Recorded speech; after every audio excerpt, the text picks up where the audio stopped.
رمي التماس ايمانويل بوي على طول تاني عبد القادر كايتا. اوعى عدي يا سيد معوض ممتاز رائع يا سيد معوض في الاخير الى ركله ركنيه. ابو بكر باري يضغط تاني ممتاز حسن شحاته ممتاز عمرو زكي. يلا يا رجاله يلا يا تايجر يلا يا ماتيوس يلا يا حسني عبد الرحمن. على الارض اماميه تاني الى عبد القادر كايتا. اقفل المساحات ضيق المسافات امام الكوت ديفوار. فريق خطير جدا منتخب الكوت ديفوار. قبل دخول اللقاء مع زميلي العزيز حاتم التاج اتفقنا انه منتخب كبير جدا للغايه يا جماعه. هارونا وشادي عرضيه خطيره عدت ايدي مايه. الطاس الثاني سلم كالو يطلع رجاله المنتخب المصري. شوف السيمفونيه اللي عملها حسن شحاته ممتاز يا معلم ممتاز يا ابو علي ممتاز. انطلاقه ثانيه عمرو زكي النهارده الظهير الايسر مع عبد القادر كايتا ولكن استرسال ورجوله. هم دول الاولاد ولا بلاش هم دول السمر الشداد ولكن الحكم المساعد يدي على المنتخب المصري ويعكس الطريقه تماما. شوف المتابعه وشوف عمرو زكي هنا وشوف عبد القادر كايتا ما فيهاش اي حاجه خالص يا راجل. يحسب على منتخب مصر ازاي هنا الخطا. ادي الخطا وضربه حره مباشره. ضربه حره لاعب هاني سعيد يضغط المنتخب الوفاري في منتهى الخطوره. الكره ديت طلع لبره دوس لبره يا هاني. ممتاز يا رجاله ممتاز المنتخب المصري ممتاز حسن شحاته. 50 دقيقه او 51 دقيقه منتخب مصر ولا في الاحلام.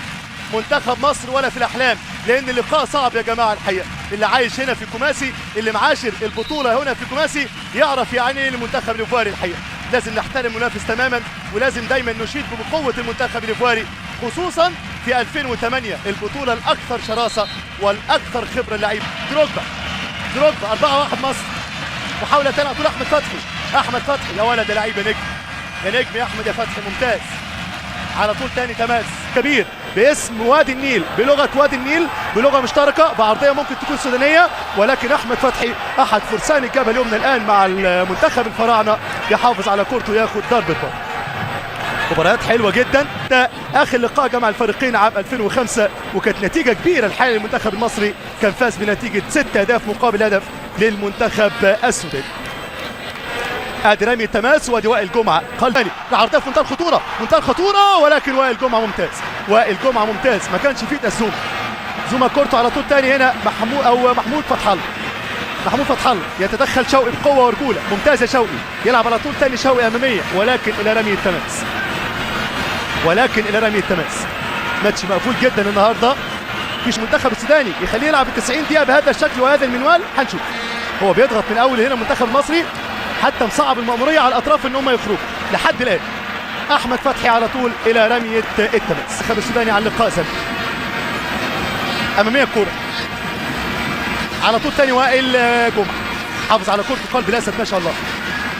أي منتخب معاك نوعية من سلالة عمرو زكي من سلالة وائل جمعة. لو منتخباتنا العربية فيها الأرض لعبت معاهم منهم مصر 3 مرات 59 86 2006 وغانا مرتين 63 و78 ومره واحده كل من اثيوبيا 62 والسودان عام 70 ونيجيريا 80 والجزائر 90 ثم جنوب افريقيا 96 ثم تونس الكروس العرضي مش مظبوط كويس. انطلاقه للمنتخب السوداني لازم يقفل كويس هنا هاني سعيد. ادي الضغط المنتخب السوداني كره عرضيه في منتهى الخطوره. التسديد من خارج ال 18 خطيره ولكن ممتاز المنتخب السوداني يضغط المنتخب السوداني. 3 هنا هيثم مصطفى ولكن هاني سعيد يا سلام عليك يا هاني معلم من فصيلة ونوعية اللعيبة الليبرو أو اللعيبة المدافعين اللي ممكن تاخد منهم النصيحة إزاي تغطي خلف مدافع المنتخب المصري النجم هاني سعيد. على طول تاني رمي أو أي حد جاي من التلت الأخير هنا هتشوف. على طول موسى زوما ومراقبة بقوة على الأرض تاني.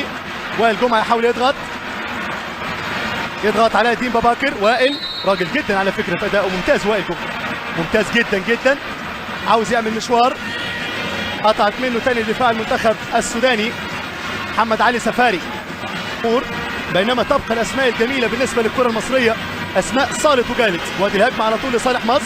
انطلاق على طول الى ابو تريكه. مباراه بتثبت ان الاثنين مدربين الحقيقه من المدربين المحترمين جدا. انطلاقه سودانيه ولكن على طول وائل جمعه الى